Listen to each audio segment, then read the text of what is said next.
विद्यार्थी मित्रांनो, आज आपण गद्य विभाग 7वा माणूस बांधूया, लेखक प्रवीण दवणे. गद्य विभाग माणूस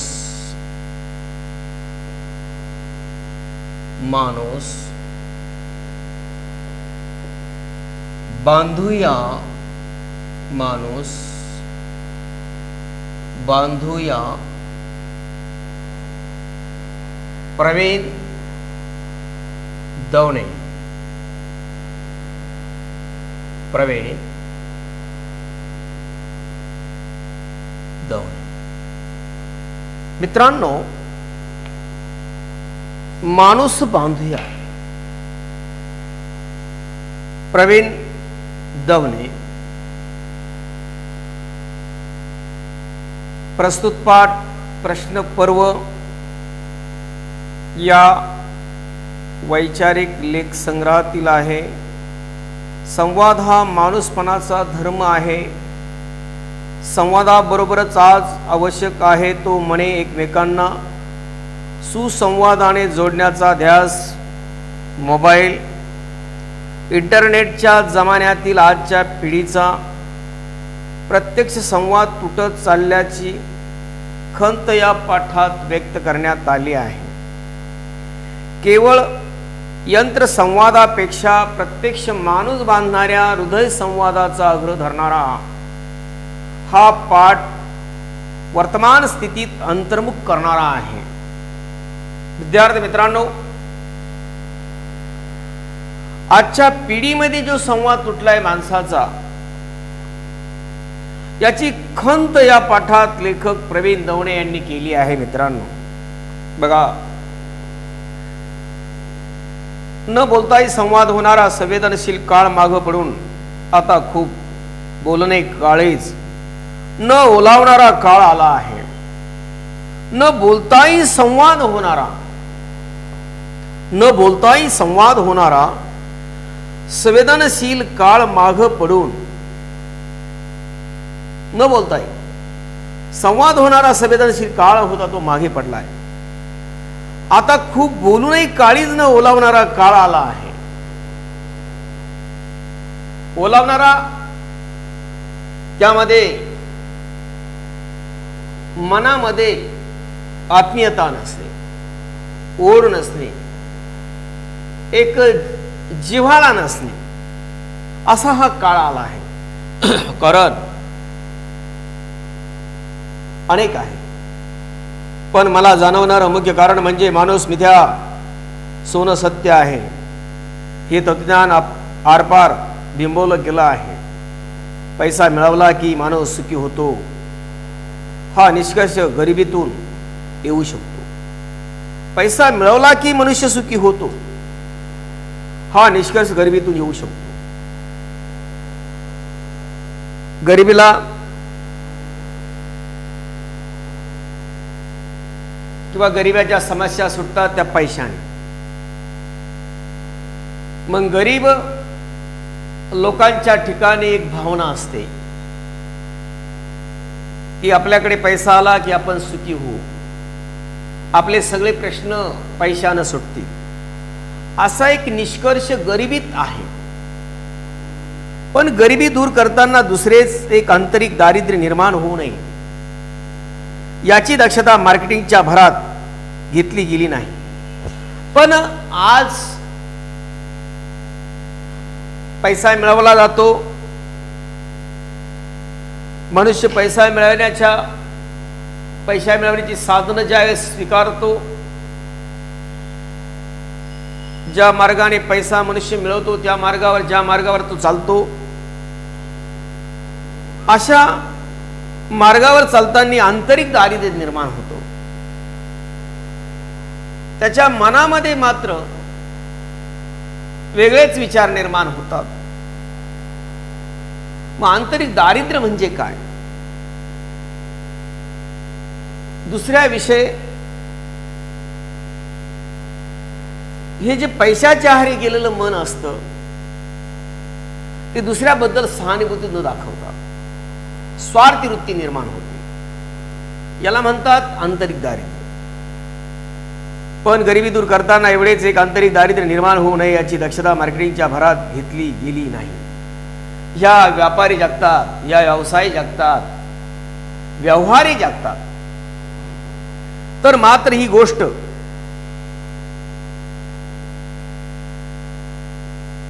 की आंतरिक दारिद्र्य होऊ नये एवढी दखल मात्र घेतली गेली नाही. यातून संवाद, सुसंवाद, प्रेम, माया, वात्सल्य काय मिळणार, भावनेवर का जगता येणार, असे प्रश्न विचारणारा एक वर्ग जगात निर्माण झाला. या वर्गाच्या हातात प्रसार माध्यम होती, उद्योगधंदे होते. सूत्रधाराने बाहुल्यांना खेळावं त्याप्रमाणे ह्या मंडळींनी गेल्या 25 वर्षात साऱ्या जगाचं एक भव्य मॉल मध्ये रूपांतर केलं, जिथे पैसा बोलतो, मन मात्र मुकं राहतो. बघा मित्रांनो, यातून संवाद, सुसंवाद, प्रेम, माया, वात्सल्य काय मिळणार, तर मनुष्य मार्केटिंग मध्ये ज्यावेळेस उभा राहिला, व्यवहारिक जगतात मनुष्य वावरू आला, त्यावेळेस माणसाच्या ठिकाणी माणसामध्ये जो संवाद, सुसंवाद, प्रेम, माया, वात्सल्य अशा मार्केटिंग जगतामध्ये माणसाला कुठून मिळणार बरं, आणि अशा प्रकारे या भावनेवर जगता येणार असे विचारणारा एक वर्ग जगात निर्माण झाला.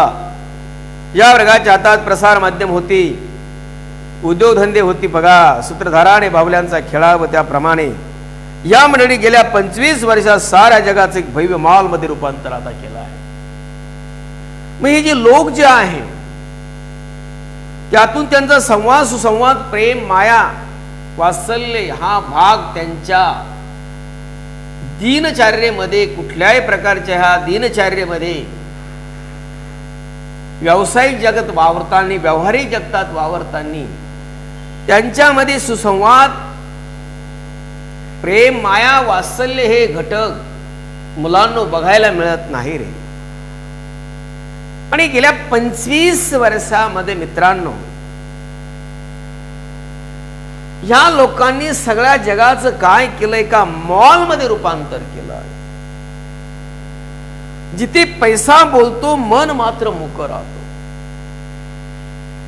एक विशाल अशी बाजारपेठ तयार केली.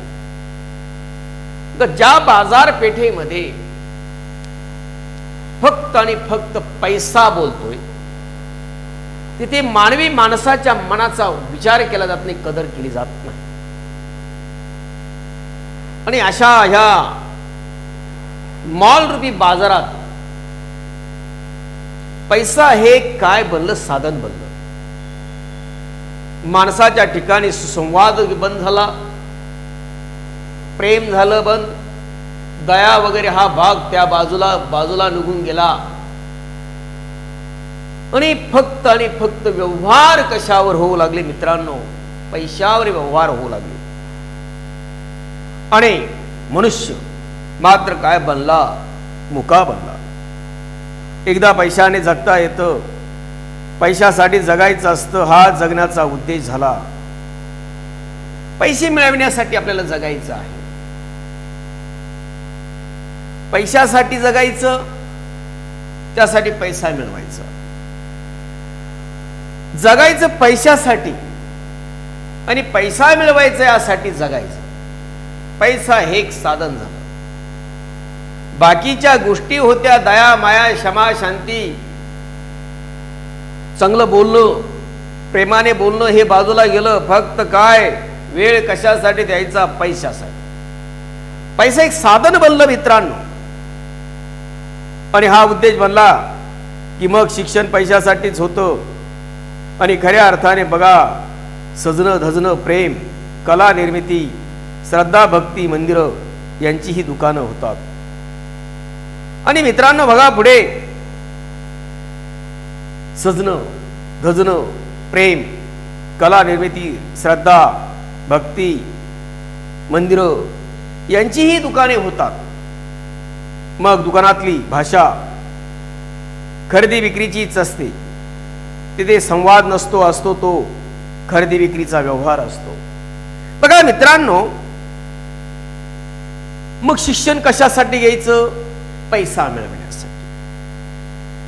शिक्षण घेतल्यानंतर पैसा मिळवण्यासाठी त्या ठिकाणी मार्ग निवडायचे, रोजगार निवडायचा.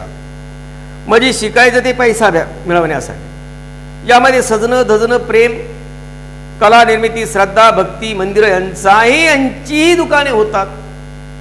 मग पैसा मिळवण्यासाठी मुलांना सजणं धजणं, प्रेम, कला निर्मिती, श्रद्धा, भक्ती, मंदिर यांचीही दुकानं या ठिकाणी होतात. मग दुकानातली भाषा खरेदी विक्रीचीच असते. मग तुमची मंदिर असेल, त्यात मंदिरातली श्रद्धा भक्ती आहे, फक्त पैशासाठी असते. कला निर्मिती पैशासाठी असते. मनोरंजन हा एक भाग झाला, दिखाऊपणा आहे कला निर्मितीच्या बाबतीत. तर त्यातून चांगला पैसा मिळाला तरच ती कला दाखवायची. म्हणजे आपल्या अंगी कला आहे, प्रदर्शित केली, दाखवली, त्यातून पैसा मिळवायचा. अशा प्रकारे एकंदरीत पैशासाठीच कला निर्मिती केली जाते. तुमची भक्ती आहे, श्रद्धा आहे, मंदिरं आहे, ही सुद्धा व्यवहारिक बनली आहे. मग दुकानातली भाषा त्या ठिकाणी होते, खरेदी विक्रीची भाषा आपण त्या ठिकाणी करू लागतो. तिथे संवाद नसतो, असतो तो खरेदी विक्रीचा व्यवहार. आणि खरा संवाद जो असायला पाहिजे निरपेक्ष, तो निरपेक्ष माणसातला संवाद तिथे दिसत नाही. तिथं फक्त आपल्याला व्यवहार बघायला मिळतो, तो बघायला मिळतो खरेदी आणि विक्रीतला. ही दुकानाची लागण बाहेरून आत सरकली आणि अशा प्रकारे ही दुकानातली खरेदी विक्रीची भाषा. दुकानातला माल दिला, त्याच्या तो पैसा त्या ठिकाणी मोजावाच लागणार आहे. पैशाच्या मोबदल्यात माल, पैशाच्या मोबदल्यात माल दिला जातो. म्हणजे दुकानदार विक्री करतो, ग्राहक खरेदी करतो. पण त्या ठिकाणी साधन काय? मालाच्या बदल्यात पैसा. म्हणजे थोडक्यात खरेदी विक्री ही दुकानात होते, तीच बाहेर आली आहे, बाहेर जगतात सरकली आहे. बघता बघता घरं अबोध झाली आणि घराघरात सुद्धा त्याचा परिणाम झाला खरेदी विक्रीचा. आई वडील यांच्या स्पर्शातून जाणवणारं वात्सल्य, उबदार घर आर्थिक हव्यासाच्या बुडलोदर खाली भुईसपाट झालं आणि इथं बांधला गेलाय नात्याचा एक सबकवीत काच महल. इथे माणूस दिसत होता पण जाणवत नव्हता, होठ हलत होते पण साथ पोचत नव्हती. ज्या पिढीनं उत्कंठ नात्याने दुथडी भरली काठ अनुभवले, ती पिढी काठावरच फेकली गेली. तर मुलांनो, आणि अशा ठिकाणी ही व्यवहारी भाषा प्रत्येक कुटुंबात सरकली. कुटुंबातला तरुण वर्ग, सुशिक्षित वर्ग पैसा मिळविण्याची साधनं निवडू लागली, त्या वळणावर जाऊ लागले. वेळ द्यायचा फक्त पैशासाठी, जगायचं फक्त पैशासाठी. आंतरिक आत्मिक ओढ आहे, प्रेम आहे, वात्सल्य आहे, त्याच्याशी काही देणं घेणं नाही या पिढीला. आणि म्हणून या ठिकाणी हा एक काय झाला, अशा प्रकारचा हा रिवाज झाला आहे.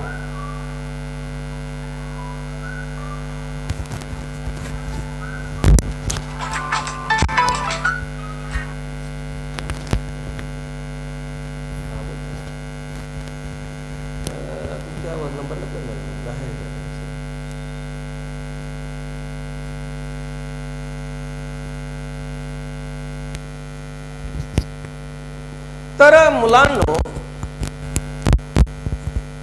खऱ्या अर्थाने नव्याने पैशाच्या शोधात लागलेली ही मंडळी,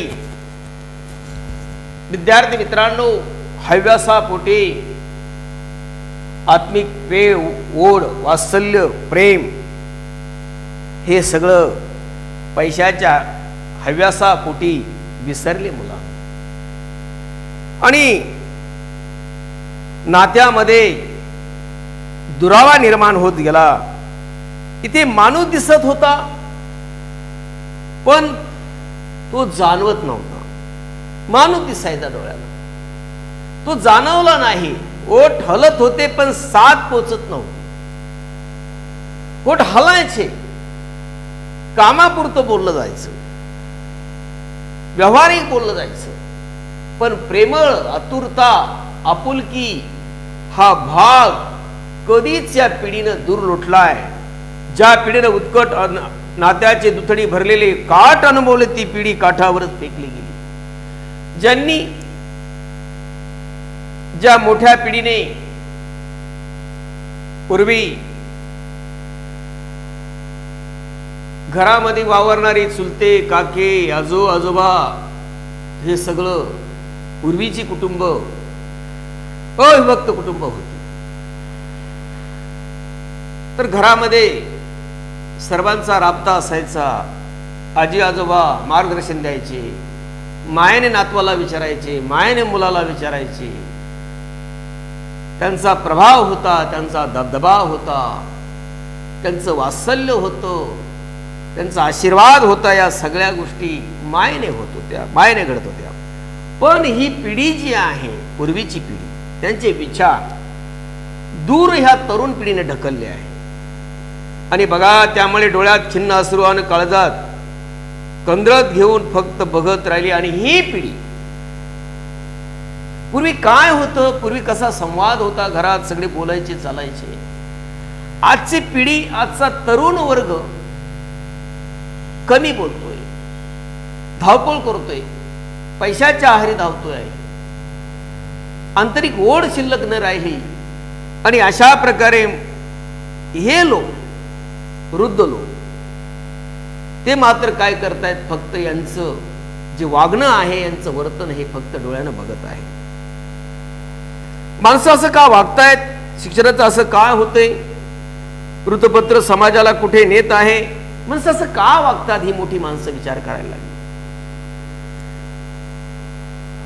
ज्यांनी अनेक उन्हाळे पानकळे बघितले, अशी मोठी माणसं या धावणाऱ्या तरुणांकडे, पैशाच्या आहारी तरुणांकडे, मुलांना फक्त बघतायत आणि मनात विचार करतात ही मोठी माणसे, की ही तरुण पिढी अशी का वागते आहे, शिक्षण असं काय आहे. हे वर्तमानपत्राने माणसाला कुठं नेऊन ठेवलं बरं.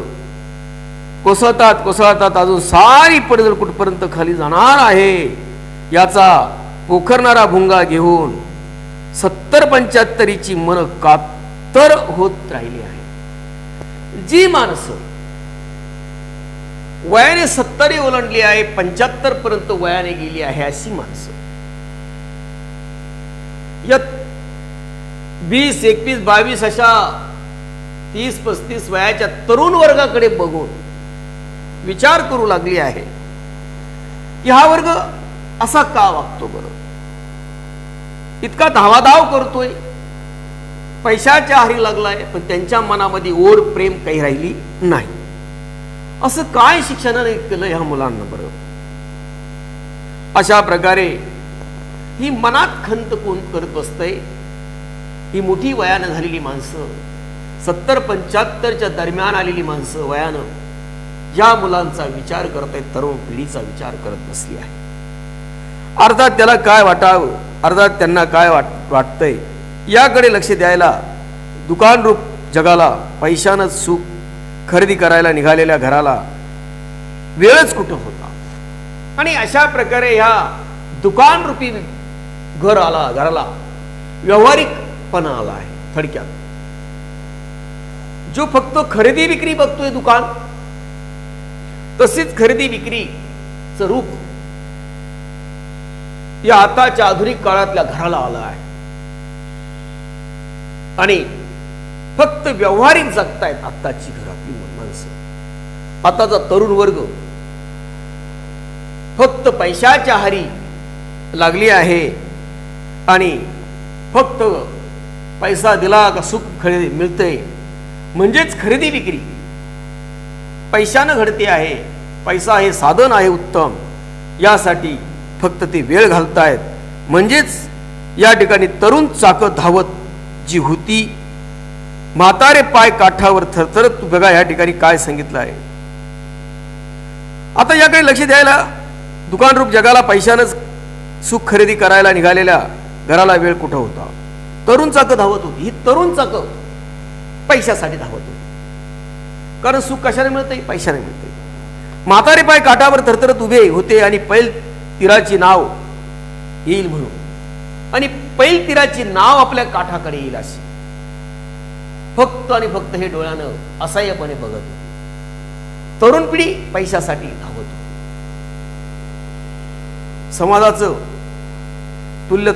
समाजाचं मूल्य तुडवणाऱ्या ह्या काळात सभेतनाचे निरोप समारंभ साजरे होऊ लागले.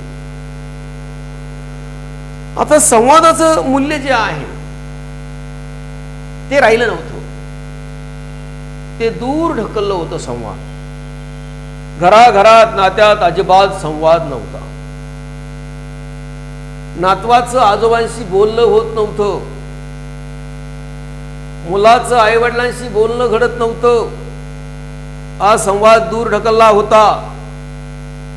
केवळ आणि केवळ पैशाच्या आहारी लागलेल्या तरुण वर्गामुळे. म्हणजेच तरुण वर्गाचा या जुन्या पिढीशी अजिबात संवाद होत नव्हता. फक्त आणि फक्त पैशाने सुख मिळतंय हे तरुणाच्या ठिकाणी रुजू झालं होतं. पण संवेदनाचे निरोप समारंभ मात्र ते साजरे करत होते. घर, शाळा, मंदिर ही समाजाची आशास्थानं होती. पण या काळात घर म्हणजे 4 घटकाचा निवारा. पुन्हा पोटार्थी आकाशात उडून थकून भागल्यावर टेकायला एक लॉज, एवढंच काय ते घर उरलं. बघा, घर, शाळा, मंदिरं ही आशास्थान समाजाची होती खऱ्या अर्थाने. पूर्वी घर, शिक्षण आणि मंदिर. घरामध्ये जिव्हाळा होता, प्रेम होती, शांती मिळायची.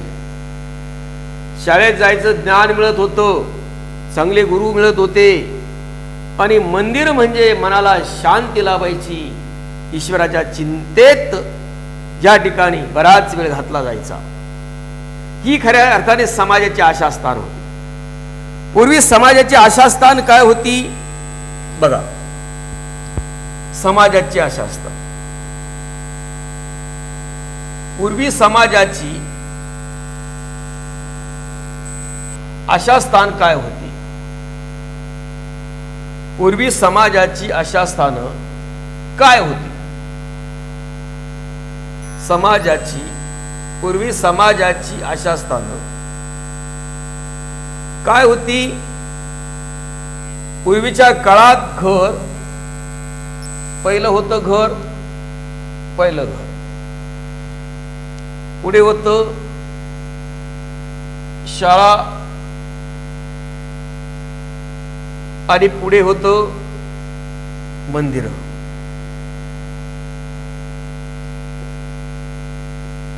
अशा प्रकारे मुलांनो, समाजाची आशास्थानं ही पूर्वीची होती ती घर, शाळा आणि मंदिर होती. 3 होती. पण बघा मुलांनो, या काळात घर म्हणजे 4 घटकांचा निवारा. आता राहिला 4 तासाचा निवारा फक्त. पुन्हा पोटार्थी आकाशात उडून धकून भागल्यावर टेकायला एक लॉज.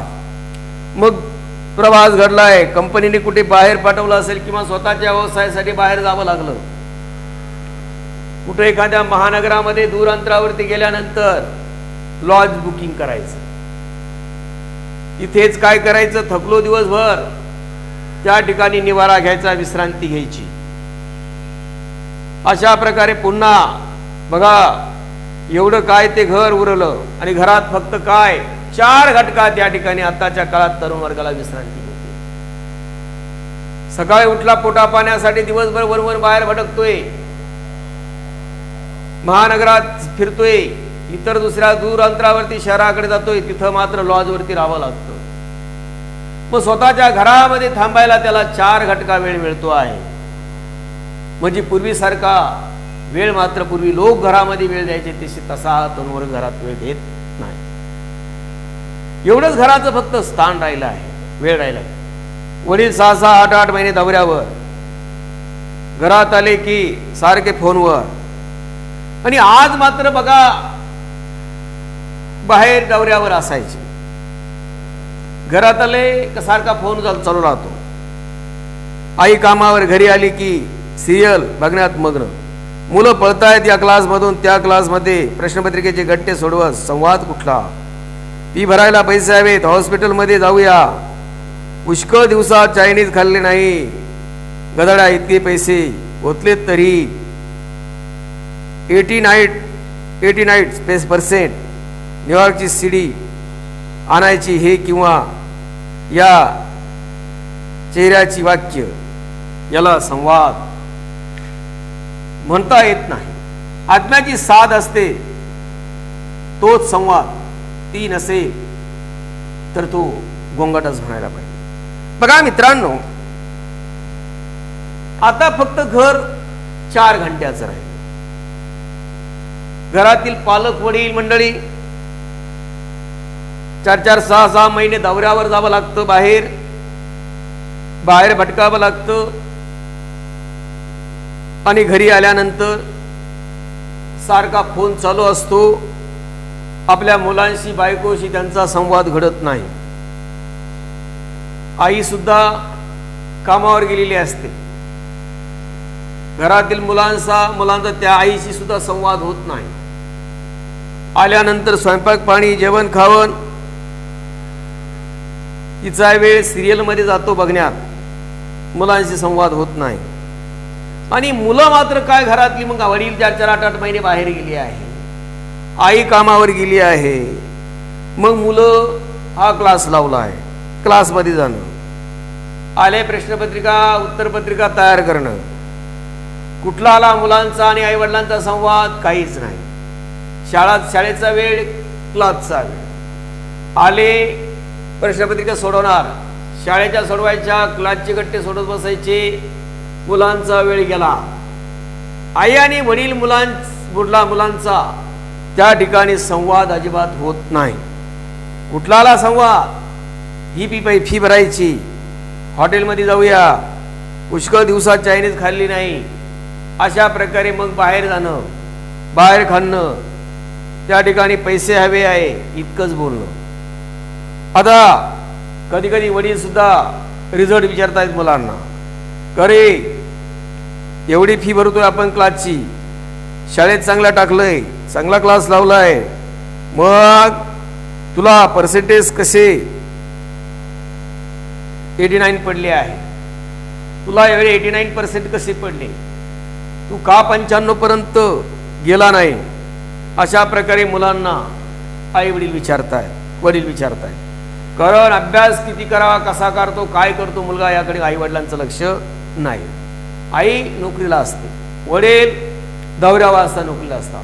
मुलांचा संवाद, मुलांची देखरेख कुणी करू शकत नाही.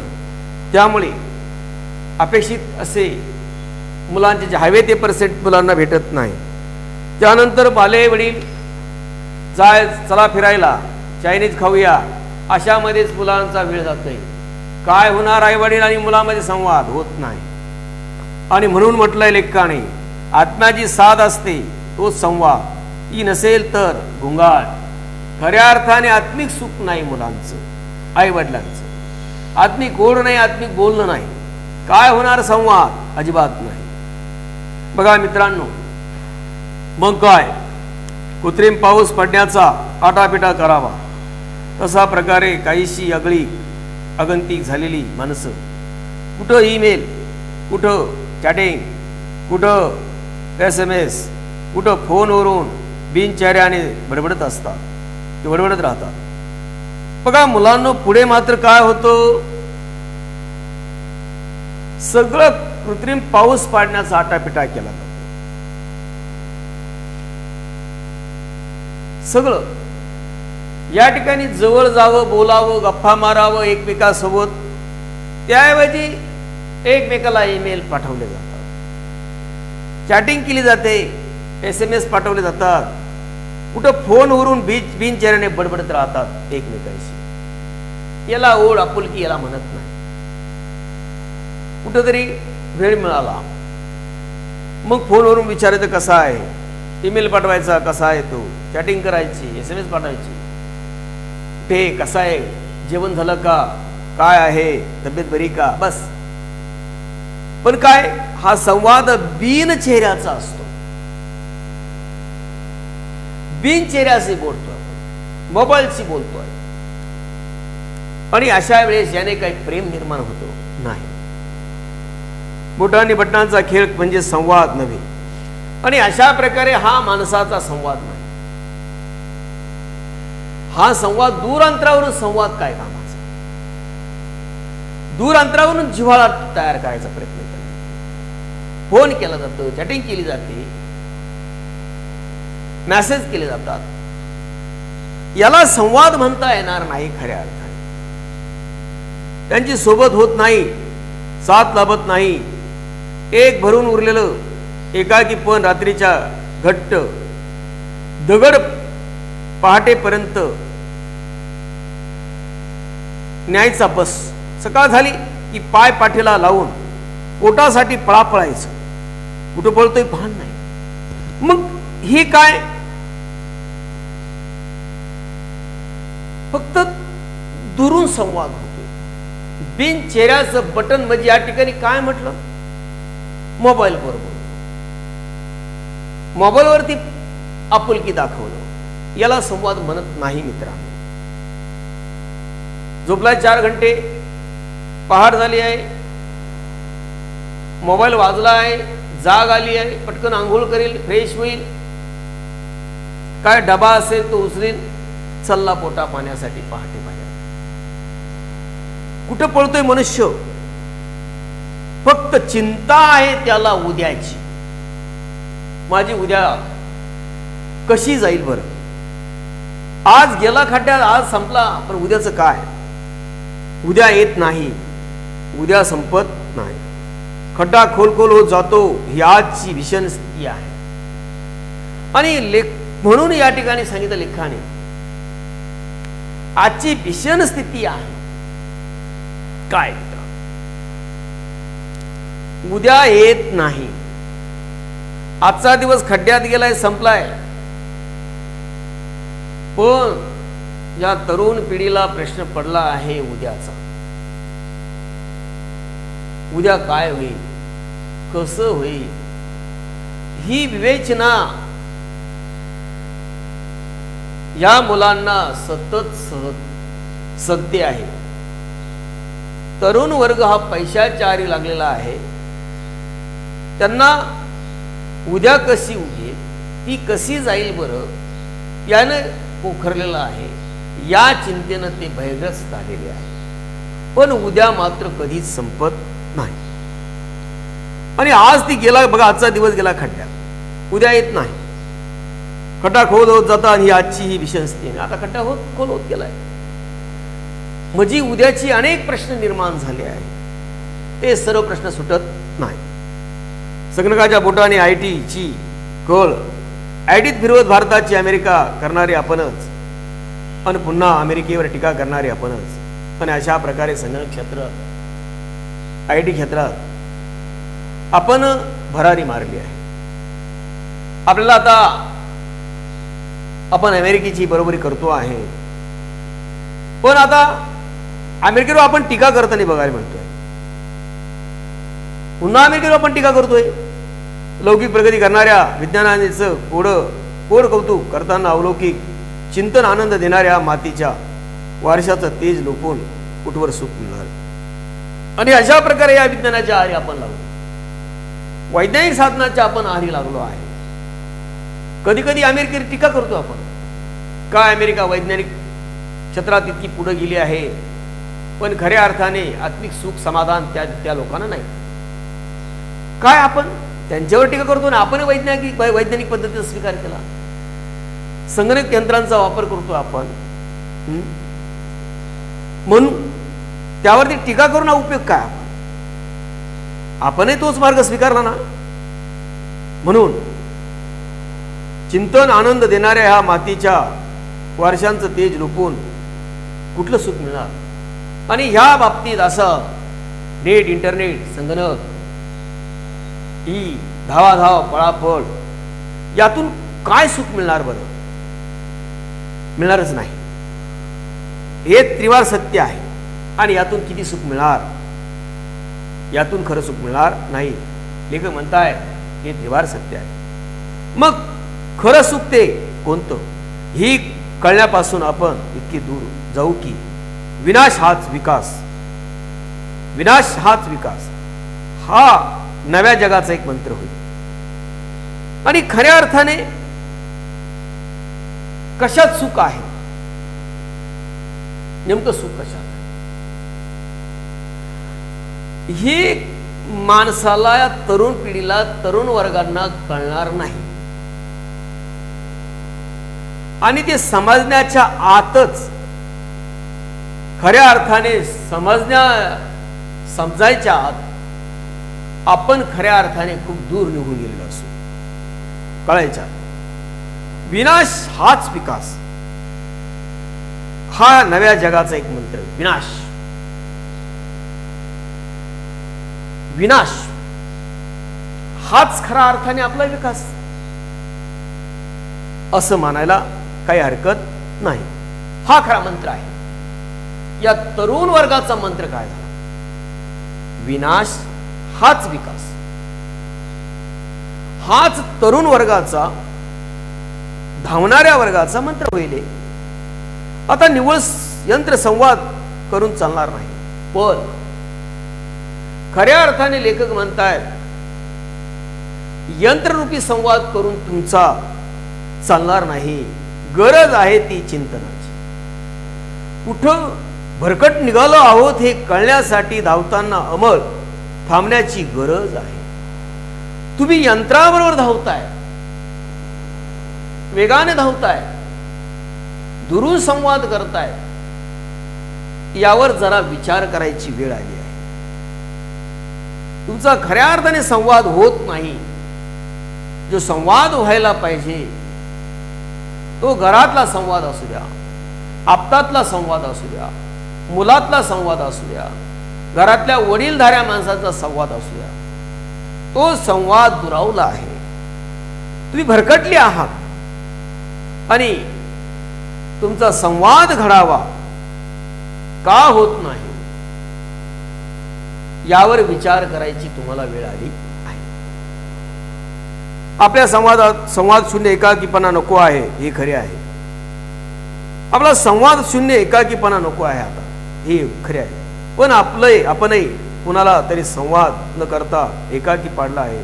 त्यामुळे अस्वस्थ होण्याची गरज आहे. आणि आपण दुसऱ्याच्या संपर्कात राहिलो नाही, दुसऱ्याशी बोलत नाही, वेळ देत नाही. आणि खऱ्या अर्थाने याचं अस्वस्थपणा आपल्याला झाला पाहिजे. यामुळे अस्वस्थ होण्याची गरज आहे. का बरं आपण बोललो नाही? का बरं आपल्याला आपल्या मुलांशी बोलता येत नाही, आई वडिलांशी बोलता येत नाही? काय कारण आहे? ही कारण शोधायला पाहिजे. आपण आपला जो वेळ आहे, यांत्रिकपणा आहे, यंत्रावर धावणं जे आहे, हा अबोलपणा आहे, हा का झाला आहे? याची कारणं आहे. याच्या मुळाकडे गेल्याशिवाय आपल्याला संवादाचा अर्थ खरा कळणार नाही. संवाद नको होतो तोही स्वार्थासाठी, आता तो हवा आहे तोही स्वार्थासाठी. ही लबाडी कायम ठेवली. पण पुन्हा आणखी एक संवाद हवाय, या स्वार्थाचा मॉल उभा राहील इतकंच. आणि आज ज्यावेळेस आपण संवाद नको कशासाठी होतो, तो स्वार्थासाठी होता. नको संवाद का? काय स्वार्थ होतं यातून? पैसा मिळवणं. पैशातून सगळं सुख मिळतं. म्हणून ही जी पिढी आहे खऱ्या अर्थाने पैशासाठी वेळ देऊ लागली. खऱ्या अर्थाने पैशासाठी ही पिढी धावू लागली आहे. पण यातून एकाकी पडलो आहोत आपण. याचं भान यायला पाहिजे. आणि तोही स्वार्थासाठी. ही लबाडी कायम ठेवली तर पुन्हा आणखी एक संवाद हवाय. आणि आता मात्र संवादाची खऱ्या अर्थाने गरज आहे. या स्वतःचा माल उभा राहिला इतकंच. आणि स्वार्थाचा माल उभा राहिला तरी चालेल, पण संवाद हवा आहे. संवादाची इतकी गरज माणसाला का आहे याचा शोध या निमित्तानं घ्यायला हवा. संवादाची इतकी गरज का आहे बरं? का गरज आहे संवादाची? याचा मनुष्य विचार करायला लागलाय. याचा शोध घ्यायला पाहिजे. मन हे प्रत्येक प्राण्याला असेच. मन हे प्रत्येक प्राण्याला असेच. पण मनात सुखदुःखाची कुंपण निर्माण होऊन त्यातून नवनिर्मिती करण्याची अनोखं दार फक्त मनुष्य प्राण्यालाच आहे. बघा मुलांना,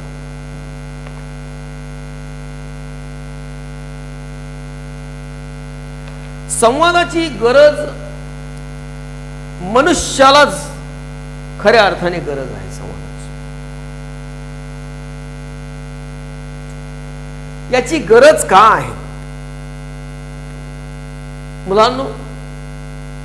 प्रत्येक प्राणी मात्रामध्ये मन आहे. प्रत्येक प्राणी मात्रामध्ये तुम्ही पाळलेला कुत्रा म्हणा, पाळलेली मांजर म्हणा, त्यांनाही मन आहे. त्यांना भूक लागल्यानंतर ते शेपूट हलवणार, तुमच्या आजूबाजूला घुटमळणार. आपल्याला जाणीव होणारे आपल्या लाडक्या कुत्र्याला, पाळलेल्या कुत्र्याला खायला द्यावं लागणार आहे. तसंच मांजरीचं असणार आहे. तसंच बाहेर काही पशु असणार, त्यांचं मन आहे. काही हिंस्र पशु आहेत, त्यांनाही मन आहे. पण प्रत्येक प्राण्याला मन आहे. पण मनात सुखदुःखाची कुंपण निर्माण होऊन त्यातून नवनिर्मिती करण्याचं अनोखं दान फक्त मनुष्य प्राण्याला दिलं आहे. आता यामधून आहे मन. तुम्हाला दिलं उदाहरण. प्रत्येकाला मन असतं. पण यातून मुलांनो मनुष्य मात्र असा घटक आहे तर त्या माणसाला सुख दुःखाची जाणीव आहे. सुख दुःख, सुख काय असतं, कशात असतं, दुःख काय असतं, कशात असतं, याची प्रत्येक माणसाला जाणीव आहे. प्रत्येक माणसाच्या ठिकाणी सुख आणि दुःख यावर सारासार विचार करण्याची माणसाकडे बौद्धिक क्षमता आहे. एवढी बौद्धिक क्षमता मनुष्य प्राण्याव्यतिरिक्त कोणात लाभली नाही.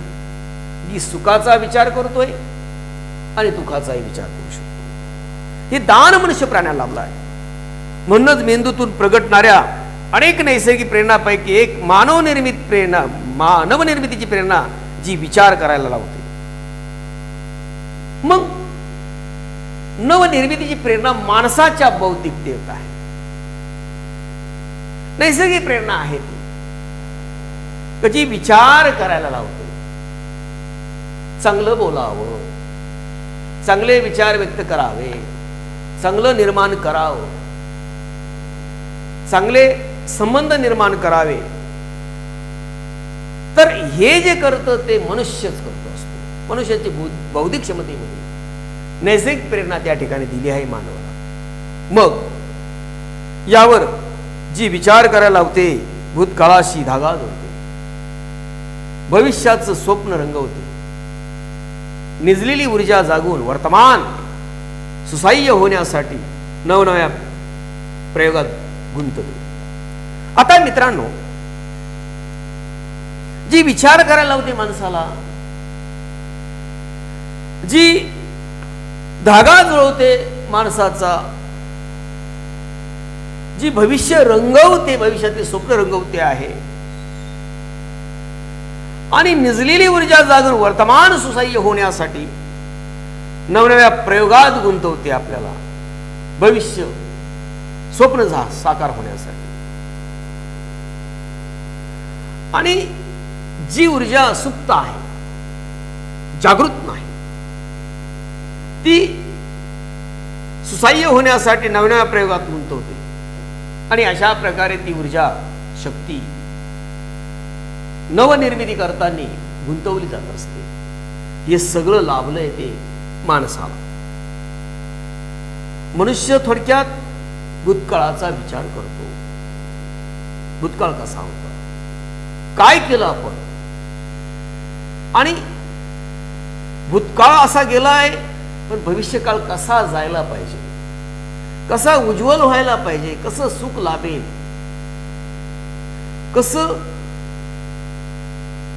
घडवायचंय, कसं बनवायचं आहे, हा दृष्टिकोन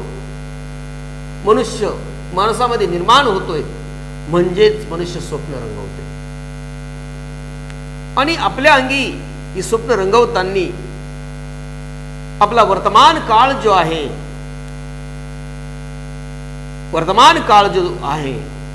तो वर्तमान काळात सुसह्य होण्यासाठी नव्या प्रेरणा माणसात निर्माण होत आहे. बघा मित्रांनो, म्हणजेच माणसाला भविष्य काळावर विचार करायची, भूतकाळात विचार करायला लावणारा, त्यानंतर माणसाचा वर्तमान स्थितीचा, या सर्व गोष्टीचा विचार करण्याची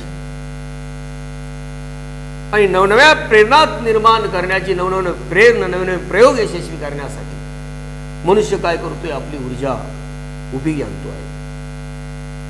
म्हणजे भूतकाळ कसा आहे, वर्तमानात काय करायला पाहिजे आहे, भविष्यकाळात काय गोष्टी हातून घडाव्यात, यासाठी मनुष्य काय करतोय, आपली ऊर्जा कारणीभूत लावतो आहे, ऊर्जा प्रयोगात उपयोगी करतो आहे. आणि अशा वेळेस मनुष्य नव्या प्रयोगामध्ये काय करतो आहे, आपली ऊर्जा लावतो आहे आणि गुंतवतो आहे. माणूसपणाचं पोषण होण्यासाठी हवाय संवाद, आणि माणसाचं माणूसपण पोषण होण्यासाठी, वाढीसाठी आपल्यात काय आहे, तुमच्यात संवाद व्हायला हवा आहे. हा माणूसपणाचा पायाभूत धर्म आहे. आज या धर्मावर धर्म संकट आल्यानं माणसं माणसासारखी वागत नाही. पण आज धर्मसंकट आलाय. पण धर्मसंकट काय आलाय?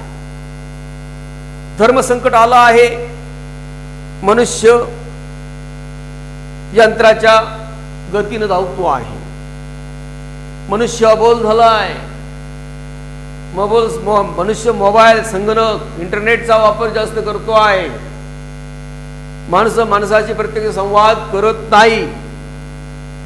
पण म्हणजेच या ठिकाणी माणसाचं पोषण होण्यासाठी जो संवाद हा माणसाचा पायाभूत धर्म आहे. आज या धर्मावर संकट आलं आहे, धर्मसंकट झालं आहे. खऱ्या अर्थाने माणुसकी राहिली नाही. माणसं माणसासारखी आता वागत नाही. बघा, त्यांना अधिक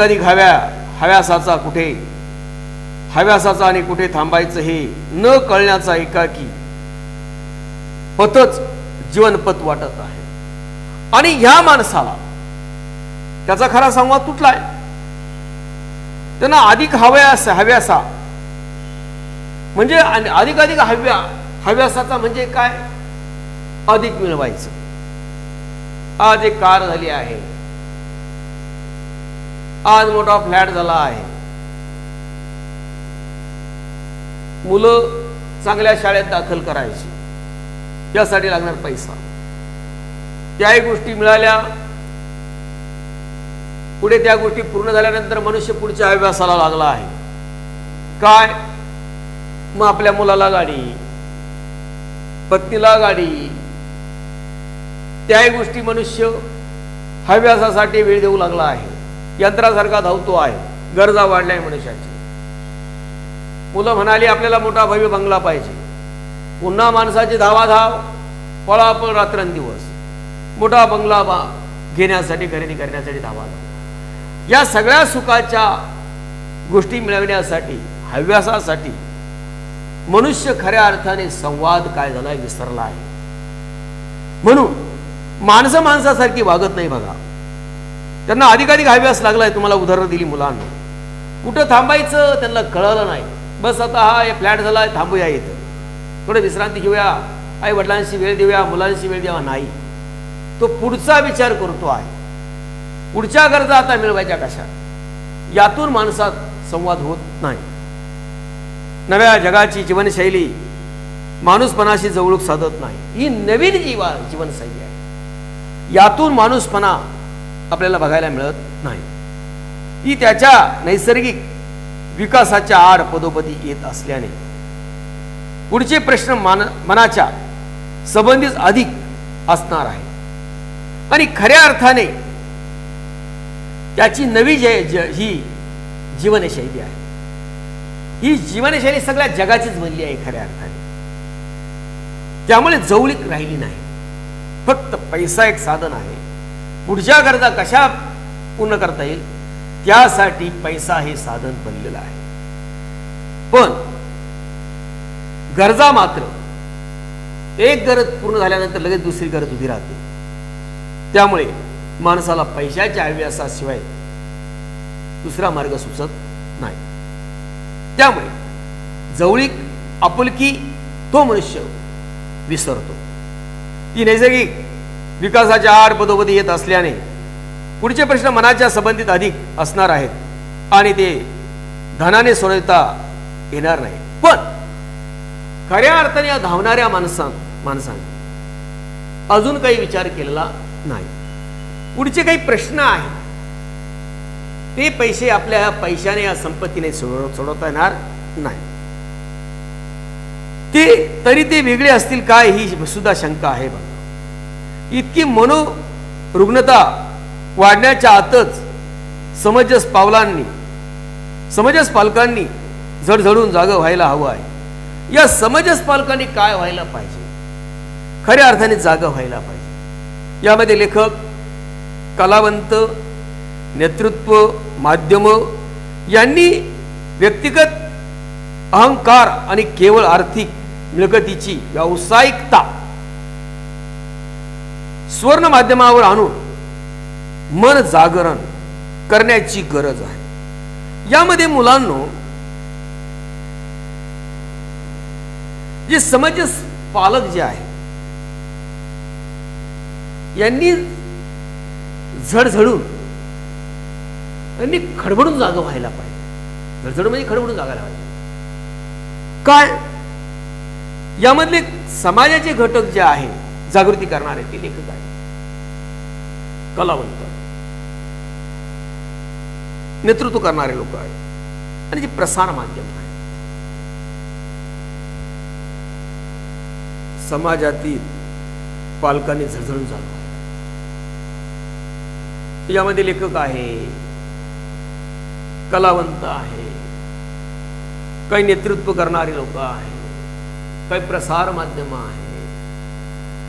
यांनी व्यक्तिगत अहंकारानं केवळ आर्थिक मिळकतीची व्यावसायिकता स्वर्ण माध्यमावर आणून जनजागरण करण्याची गरज आहे. वरील घटकांनी अहंकार बाजूला ठेवा, व्यावसायिक स्तर बाजूला ठेवा, पैसा साधन बाजूला ठेवा आणि खऱ्या अर्थाने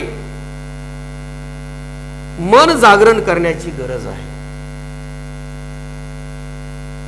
ही जी मन जागरण करायला पाहिजे, हे करण्यासाठी कुणीतरी निमंत्रण देईल याची वाट पाहण्या इतकाही वेळ आता नाही राहिला. आणि कुणीतरी तुम्हाला सांगेल, आता मनसा विचार कर,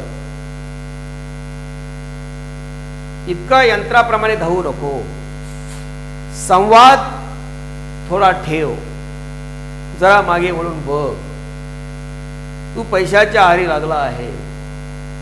तुझा सुसंवाद जो आहे तो काहीच शिल्लक ठेवलेला नाही. तू फक्त पैशासाठी भरकटलेला आहे. तू जरा आता संवादाकडे बघ, थोडा वेळ दे. मग तो समाजासाठी वेळ दे, घरातल्या आई वडिलांसाठी वेळ दे, आपल्या मुलांसाठी वेळ देणं, नातलगांसाठी वेळ देणं, हा संवादासाठी वेळ दे. आणि वेळ देण्याची गरज आहे. हे कुणी काम करायला पाहिजे?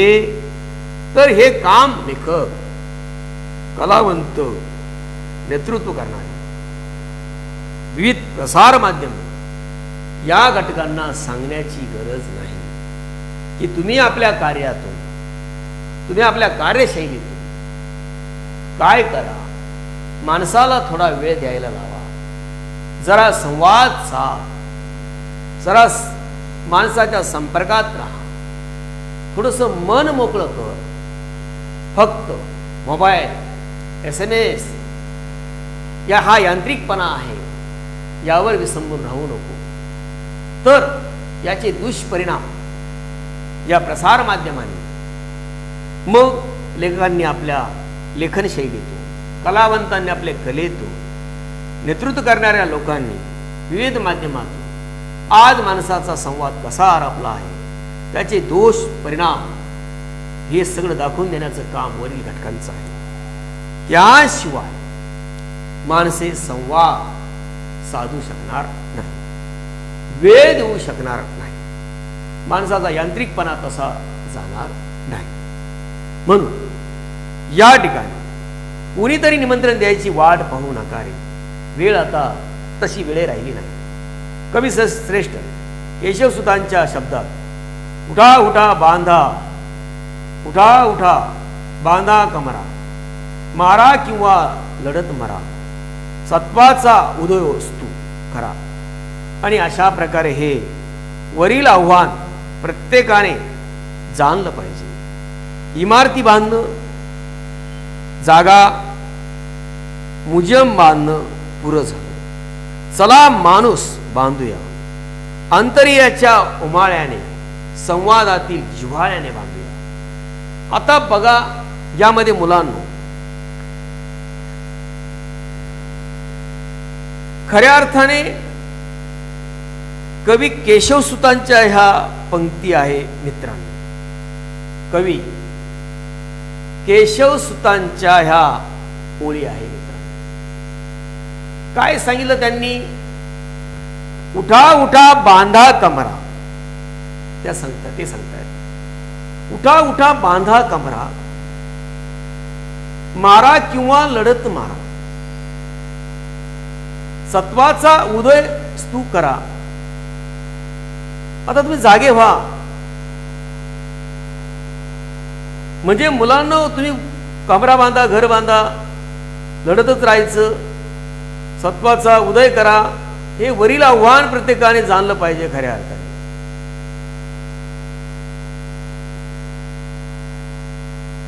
पण सत्वाचा स्वतःचा उदय करा, विकास करायला पाहिजे. यामध्ये इमारती बांधणं, म्युझियम बांधणं पुरं झालं. तुम्ही इमारती बांधल्या, म्युझियम बांधल्या, हे पुरं झालं. पण स्वतःचा विकास करा ना, स्वतत्वाचा काहीतरी विकास करा. विचार करायला पाहिजे माणसाने. काय करायला पाहिजे? विचार करायला पाहिजे. हे वरील आव्हान प्रत्येकाने जाणलं पाहिजे. म्हणजे ज्या ठिकाणी इमारती बांधा, तुम्ही म्युझियम बांधा, पुरं झालं, तुम्ही बंद करा. ते हे सगळं हव्यास थांबा. तुम्ही जरा स्वतःचा विचार करा. चला माणूस बांधूया अंतरीच्या उमाळ्याने. पण माणसातलं प्रेम, अतूट नातं जे आहे ते निर्माण करूया. आता हा सगळा यांत्रिकपणा सोडा, मोबाईलवरचं बोलणं सोडा, ते जरा कमी करा. यांत्रिकपणा जरा कमी करा. खऱ्या अर्थाने तुम्ही प्रत्यक्ष माणसाच्या संपर्कात जा, बोला, आपुलकीने विचारा, सुखदुःख विचारा. खऱ्या अर्थाने तोच काय होईल? संवाद होईल. घरातल्या माणसाशी बोला, आई वडिलांशी बोला, मुलांशी बोला, आजोबांशी बोला, आजीशी बोला, वृद्ध माणसांशी संवाद साधा. खऱ्या अर्थाने हे करायला पाहिजे, आपुलकीने करायला पाहिजे. आणि आज त्याची काय आहे? गरज आहे. ठीक आहे मित्रांनो, अशा प्रकारे आज मनुष्य इतका भरकटलेला आहे, त्याने जरा विचार करावा आणि त्याच्यात ती माणुसकी जागी करावी, माणुसकी जागी होऊन करून त्याने काय करावा, माणूस रूपी सेतू बांधावा, पूल बांधावा, का जेणेकरून काय करावा, जेणेकरून आत्मिकतेने माणसे कशी जोडता येईल, कसं त्यांच्यामध्ये आपल्यात कशी आत्मीयता निर्माण होईल दुसऱ्याबद्दल, याची काय आहे खऱ्या अर्थाने गरज आहे. म्हणजे जिव्हाळा निर्माण करण्याची गरज आहे. मित्रांनो, स्वाध्यायामध्ये बघा, कृती करा, त्यामध्ये मुलांना नवनिर्मितीच्या प्रेरणांची कार्य. दुसरा दिदे बदलत्या जीवनशैली, घराघरातून कानावर पडणारी वाक्य. तर आकृत्या करा पूर्ण. परिणाम लिहा. कुटुंबाचा आर्थिक हव्यास वाढला, काय होईल, माणसामध्ये संवाद हरवला आहे, काय झालं, माणसं दिनचर्यानं बडबडतायत राहिली आहे, काय झालं, नव्या जगाची जीवनशैली नैसर्गिक विकासाच्या आड पदोपदी आली आहे. तर हे तयार करा मुलांना. पाठाच्या आधारे कारणे लिहा. ई घटक 75ची मन कातर झाली आहे, कारण त्यामध्ये द्या. यंत्रसंवाद करून चालणार नाही, कारण लिहा मुलांना. तर अशा प्रकारे हा स्वाध्याय पाठाच्या पाठीमागचा जो संवाद आहे ते सर्व प्रश्न उत्तर सोडवायची मुलांना. होमवर्क कंप्लीट करत चला मुलांना.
मित्रांनो, विद्यार्थी मित्रांनो, आपण यामध्ये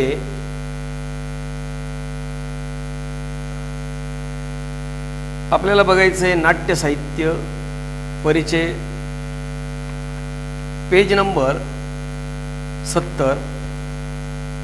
यातला एक भाग आहे बघा, तो आहे हसवा फसवी.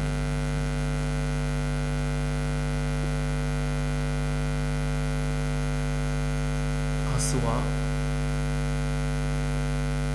फसवी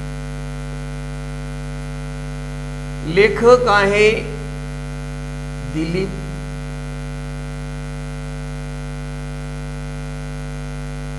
प्रभावळकर.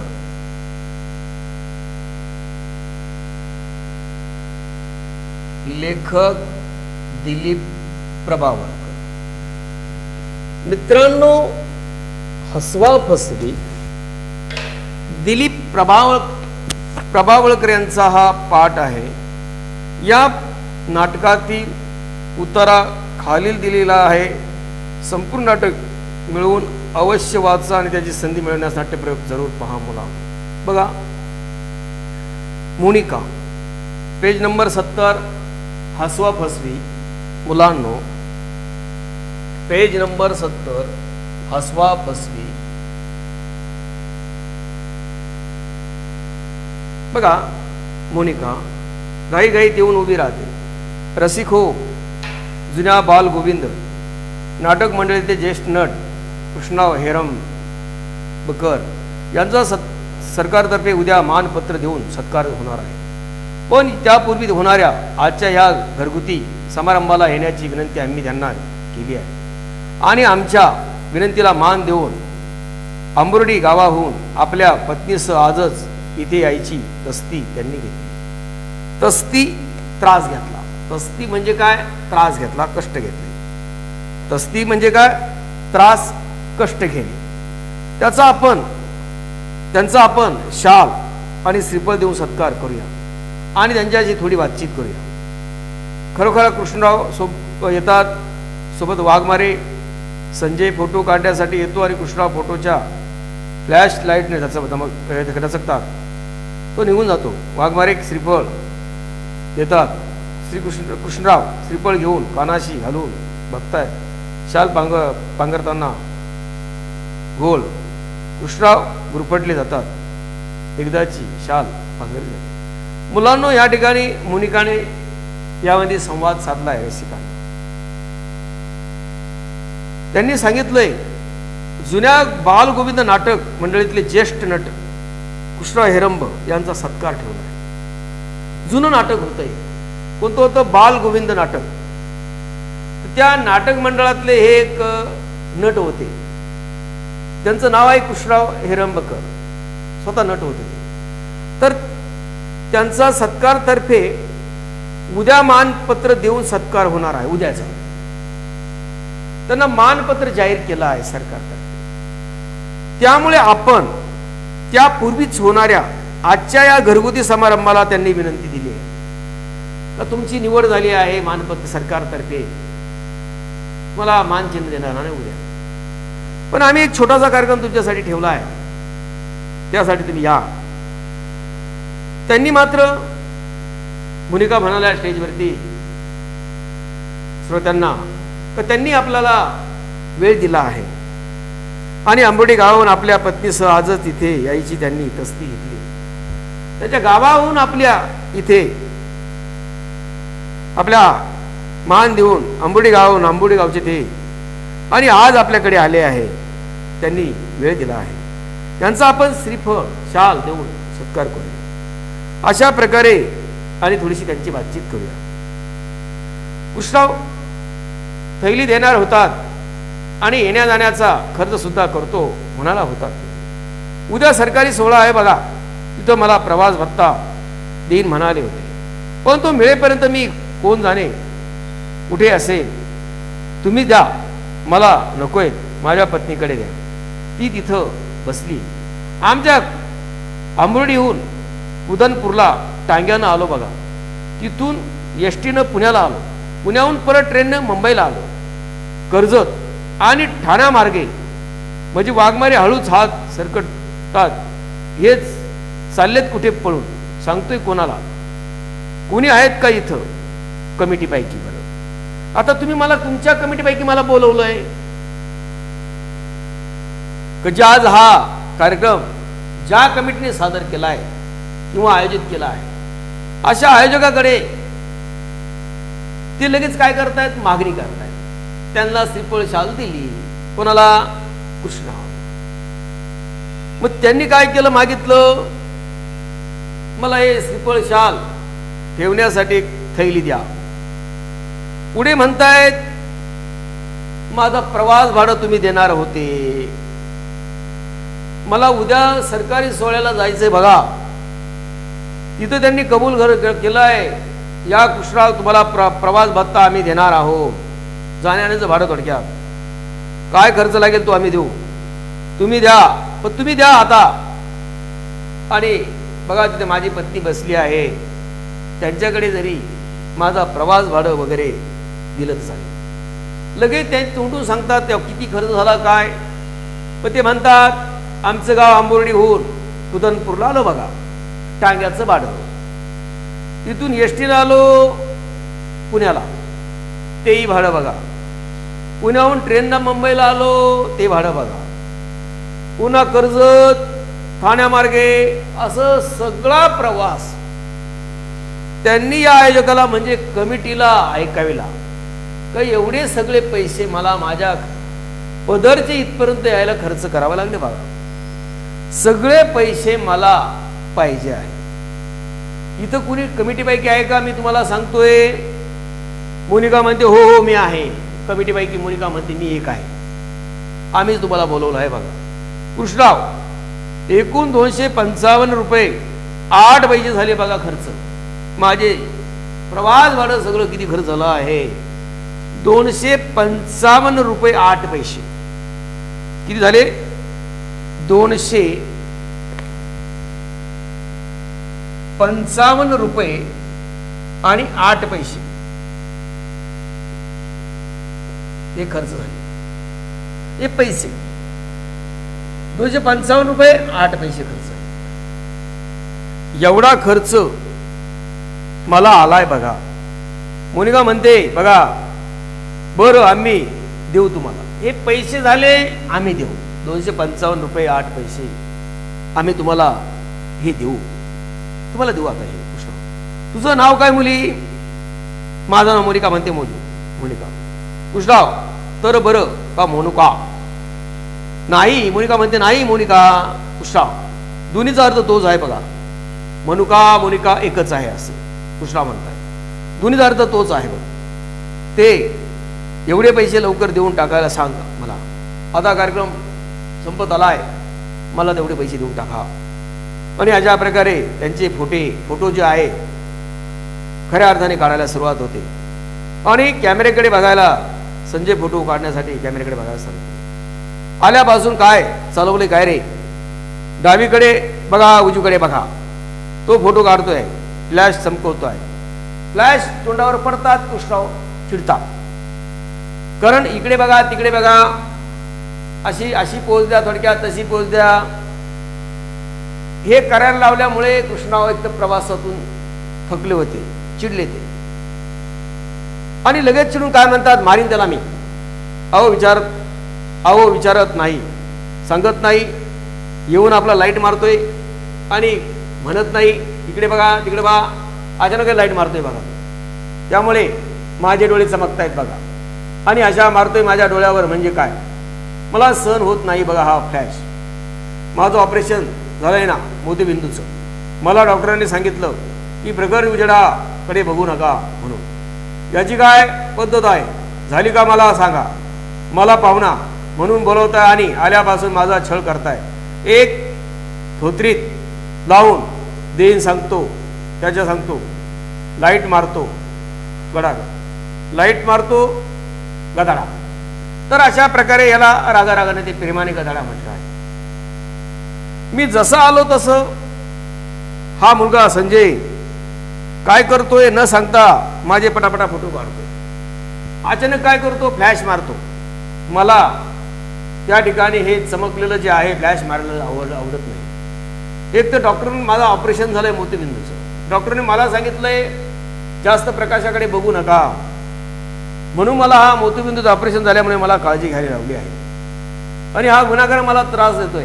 पाहुणे बोलायचे आणि त्रास द्यायचा हा चुकीचा आहे. मला राग येतोय त्या मुलाचा. मी त्याच्या थोबाडीत मारीन आता फ्लॅश मारेन. मोनिका नाही पुन्हा नाही येणार तो. कृष्णराव आपण मध्येच कुठे उतरलात? आम्ही वाट पाहत होतो. आपण कृष्णराव तुम्ही वेळेत का नाही आले? थोडक्यात आम्ही तर फार वेळ झालाय तुमची वाट पाहून. मोनिका म्हणायला तुम्ही कुठे उतरले होते प्रवासात मध्येच? कृष्णराव काय म्हणाले, हा काय, गाडीमध्ये माझा एक चाहता भेटला आहे. आधी तुम्ही कोण, आम्ही कोण, असं सगळं बोलणं झालं. मी कृष्णराव हेरंबकर, त्याला ओळख दिली. हे कळल्यावर त्याला हर्षवायू झाला. हर्षवायू होणे, अति आनंद होणे. हर्षवायू होणे, अतिशय आनंद होणे. हर्षवायू होणे, अतिशय आनंद होणे. तो आनंदित झाला. माझ्या पाया पडला. तो लोटांगण लोटांगण घातलं.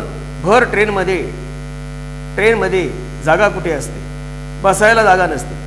आणि अशी ही ट्रेन, फुल ट्रेन भरली होती. आणि तो आमची एकमेकाची चांगली विचारपूस झाली, ओळख पक्की झाली. आणि तो माझा चाहता होता. त्याने लगेच, त्याला इतका आनंद झाला त्या चाहत्याला की तो माझ्या पाया पडायला लागला. खाली लोटंगण घालायला लागला माझ्यासमोर. या लोकांमध्ये भर ट्रेनमध्ये त्याला लोटंगण घालायला एवढी ट्रेन भरली होती, जागा कुठं लोटंगण घालायला. खऱ्या अर्थाने बसायला जागा नसते. पण हा लगेच आडवा झाला माझ्याकडून. त्याचे पाय लागले 2 गुजराती बायकांना. आणि आडवा झाल्यानं त्याचे 2 पाय गुजराती बायकांना प्रवासात लागले. ते प्रवासी होते. ट्रेन गच्च भरली होती. त्यांच्या हातातलं फरसाण पापडी सांडली बघा. आणि याचे पाय लागले. त्या बिचाऱ्या प्रवासात खात होत्या, फरसाण पापडी खात होत्या.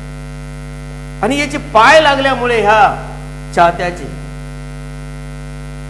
त्या मात्र त्या ठिकाणी चिडल्या गेल्या थोडक्यात आणि ओरडल्या. नाका तोंडात मसाल्याचं फरसाण गेल्यावर अचानक त्यांच्या हातातला या ठिकाणी पदार्थ तोंडावर पडलो, नाकात गेले. आणि त्यामुळे त्या मात्र चिडल्या.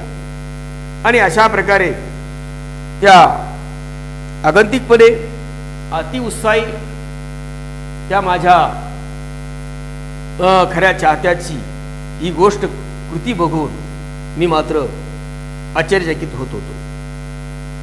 तुम्हाला चमत्कारिक झालं असेल? नाही, ते सगळं चमत्कारिक झालं असेल. मोनिका म्हणायला लागली, नाही, कुठल्याही कलाकाराला त्याचा चाहता भेटल्यावर किती आनंद होतो म्हणून सांगू.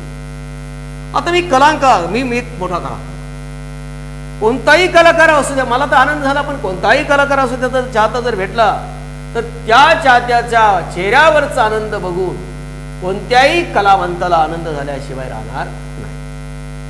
कारण त्याचा चाहता त्याच्या जवळचा होऊन जातो. तो मला बघा म्हणून, त्याचा चाहता भेटल्यावर त्याला किती आनंद होतो म्हणून काय सांगू. तो मला काय म्हणे, तुम्ही माझ्या कर्जतला घरी चला बरं, पायधूळ झाडा, तुमचे पाय माझ्या घराला लागू द्या. तो माझा चाहता म्हणायला लागला, नाही, आता तुम्ही माझ्या कर्जतला घरी चला. त्याने माझे पाय पकडले, तुमचे पाय सोडणार नाही. घट्ट धरून ठेवले त्याने माझे पाय. आमची ही म्हणायला लागली, आमची ही म्हणजे कृष्णरावची पत्नी. अहो हो म्हणा त्याला, तो पाय सोडितो. तो पायाला धरून गदगदा हलत होता. काहो येणार ना माझ्या घरी, काहो नटसम्राट येणार ना माझ्या घरी, असे माझे पाय पकडले. मला विचारू लागला. माझ्या पत्नीने बघितलं, हा एवढा ओढीनं बोलतोय, एवढा कळवळा करतो, एवढी विनंती करतो की येणार ना माझ्या घरी, बोला येणार ना माझ्या घरी. लेखाचे या कृष्णरावचे पाय पकडले आणि गदागदा हलवू लागला त्यांना. शेवटी पत्नीने पाहिली त्याची अवस्था या चाहत्याची, आणि म्हणून त्याचं मन राखण्यासाठी म्हणा हा पत्नी म्हणायला लागली, कारण तो आता राहू नाही राहिला. आणि आमच्या हिला भीती वाटू लागली, शेवटी कमी खाली पडेल, कारण इतका तो ओढत होता पाय. हो म्हणा ना, चला ना माझ्याकडे. आणि जर मग हे कृष्णराव जर पडले, त्यांचं कंबरनं जर मोडलं तर काय करायचं. त्याच्यापेक्षा ह्या चाहत्याच्या काय करा, हुकाराला हुकार द्या. मोनिका ही म्हणजे जबरदस्ती झाली माझी, नाही का. मोनिका म्हणते तिची तुमची कहू त्या चाहत्याची जबरदस्ती झाली. तुला खरं इकडे पुढे वेळ द्यायचा होता, मध्येच काय त्याचं. कृष्णराव प्रेमाची जबरदस्ती. तो मला म्हणाला, माझ्याकडे जुनी डॉज गाडी आहे बघा. तो म्हणाला, माझ्याकडे जुन्या पद्धतीची डॉज गाडी आहे बघा. मी तुम्हाला सोडतो वेळेवर मुंबई, माझ्या गाडीनं तुम्हाला सोडतो वेळेवर मुंबई, पण तुमचा जो वेळ आहे थोडा, तुमचे पाय धूळ माझ्या घराला लागू द्या. अशा प्रकारे वाटलं तर मी तुमची काय करेल तिथपर्यंत पोहोचवण्याची सोय करतो आहे, पण तुम्ही मला चला कर्जतला चला. असं म्हटल्यानंतर बाबा मी येतो, तू अगोदर माझे पाय सोड. मी म्हणलो हे मी येतो. पत्नी मला म्हणालीस हो म्हणा. मी म्हणालो हो, पाय सोड आता पहिलं, मी येतो तुझ्या कर्जतच्या घरी. त्यानं बरं का वडिलांच्या मांडीवर बसून माझी नाटकं पाहिली होती. हो, कधी वडिलांच्या, कधी आईच्या, कधी मानलेल्या मावशीच्या, कधी स्वयंपाकीन काकूच्या, पण नेहमी मांडीवर बसून असते एकेकाला आवड. आपण काय करणार तर तो मला आणि आमच्या हिला घेऊन गेला कर्जतच्या बंगल्यावर आणि दोघांनाही ओवाळलं. तिघांना निघताना भेट म्हणून बंगल्याच्या बागेत लावलेली कोथिंबीर दिली बघा. 21 जुड्या काय भेट दिली? 21 जुड्या कोथिंबीर. बघा, ह्या चाहत्याने लेखकाची बऱ्याच वेळा नाटकं बघितली. लेखकाला बऱ्याच वेळा बघितलं होतं. कधी त्यांच्या वडिलांबरोबर तो चाहता गेला असेल, लहान होता वडिलांच्या मांडीवर बसून त्यांनी नाटक पाहिलं असेल, कधी आईच्या मांडीवर बसून त्याने नाटक पाहिलं असेल, कधी मानलेली मावशी आहे तिच्या मांडीवर बसून नाटक पाहिलं असेल, कधी स्वयंपाकीन काकू होती तिच्या लहानानं मांडीवर बसून नाटकं पाहिली असेल. असं लहान होते तो चाहता, इतका लहान होता की तो एवढ्या लहानपणी असलेला हा बाळ तो चाहता, त्याला या मोठेपणी प्रवासात भेटलेला आपला तो त्या काळातला नट, नाटकातला नट आपल्या समोर आहे, त्याचा आनंद झाला होता. त्याला आठवलं, तो म्हणायला लागला की मी तुमची नाटकं माझ्या वडिलांच्या मांडीवर बसून पाहिली आहे, आईच्या मांडीवर पडून पाहिली आहे, मावशीच्या मांडीवर पडून तुमची नाटकं पाहिली आहे. त्यानंतर तुमची नाटकं मी घरकामवाली बाई असेल तिच्या मांडीवर बसून लाडानं पाहिली आहे. म्हणजे मला इतक्या लहानपणातली तुमची नाटकं आवडलेली आहे. कमाल आहे त्याची. एवढ्या लहानपणचं ह्या मुलाला म्हणजे ह्या चाहत्याला कसं आठवतं, ती एक कमाल होती. लेखकाला इतक्या लहानपणी, कृष्णाला त्या चाहत्याने इतकं लहानपणी पाहिलेलं, पण आज ट्रेन मध्ये ते भेटले लहानपणातला पाहिलेली व्यक्ती नट सम्राट बघायला मिळाले. केवढा आनंद होता बरोबर. केवढं कसं आठवणीत राहिलं. घरी नेलो, ओवाळलं दोघांना, आणि निघताना आल्याबद्दल त्यांना भेट वस्तू काय दिली? 21 कोथिंबिरीच्या जुड्या दिल्या. काय भेट दिली? 21 कोथिंबीर. मोनिका, 21 जुड्या कोथिंबिरी कुठे आणली? ती आहे का तुमच्या 21 कोथिंबीर? कृष्णा, मी त्या कोंबड्याच्या गाडीत बसून आलो ना, त्या डांबीस कोंबड्यांनी खाल्ल्यानं सगळ्यात सोचीनं मारू. मी एका प्रवासात निघताना मला आता नाईलाजानं येताना कोणत्या गाडीत यावं लागलं? कोंबड्या घेऊन चाललेली गाडी होती, त्या गाडीत मला बसावं लागलं. कोथिंबीरच्या 21 जुड्या सोबत सगळ्या अवतीभोवती कोंबड्या. त्या कोंबड्या त्या कोथिंबीरच्या जुडीवर तुटून पडल्या भूक लागल्यानं. त्यांनी कोथिंबीरीचा काय केला? फरशा करून टाकला बघा. काही त्या कोथिंबीरीच्या जुड्या माझ्या चाहत्याने दिलेल्या कोथिंबीरीच्या जुड्या राहिल्या नाही. त्या सगळ्या फरशा पाडून टाकल्या आहे बघा.